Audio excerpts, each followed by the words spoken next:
அன்பின் பரலோக தந்தையே, இந்த நாளை எங்களுக்கு கொடுத்ததற்காக உமக்கு நன்றி கூறி ஆராதிக்கின்றேன்.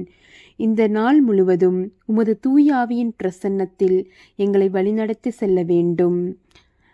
எசையா 28 அதிகாரம் 16ஆம் வசனம். ஆண்டவராகிய என் தலைவர் கூறுவது இதுவே: இதோ, சீயோனில் நான் ஒரு அடிக்கல் நாட்டியிருக்கின்றேன். அது பரிசோதிக்கப்பட்ட கல், விலையுயர்ந்த மூலைக்கல், உறுதியான அடித்தளமாய் அமையும் கல். நம்பிக்கை கொண்டோன் பதற்றமடையான் என்று கூறிய என் அன்பின் தெய்வமே, நாங்களோ தகுதியற்றவர்கள்.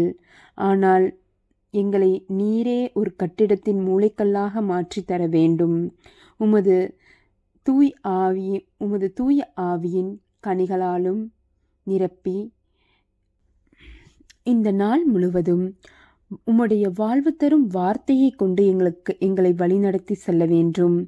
இன்றோடு மறைகின்றது உன் துன்ப நாட்கள், இனி உன் வாழ்விலே செழிப்பையே கண்டு கொள்ளப் போகின்றாய் என்று கூறிய என் அன்பின் தேவனே, உன் கடுகளவு விசுவாசமே உன் மலையளவு பிரச்சனையை கூட பெயர்த்து போடுகின்றது என்று கூறிய என் அன்பின் தெய்வமே, உமது விசுவாசத்திலும் உமது இறை அன்பிலும் உமது இறை வார்த்தை மூலம் நாங்கள் நிலைத்து இருக்க வேண்டுமென்று உம்மை மன்றாடுகின்றோம்.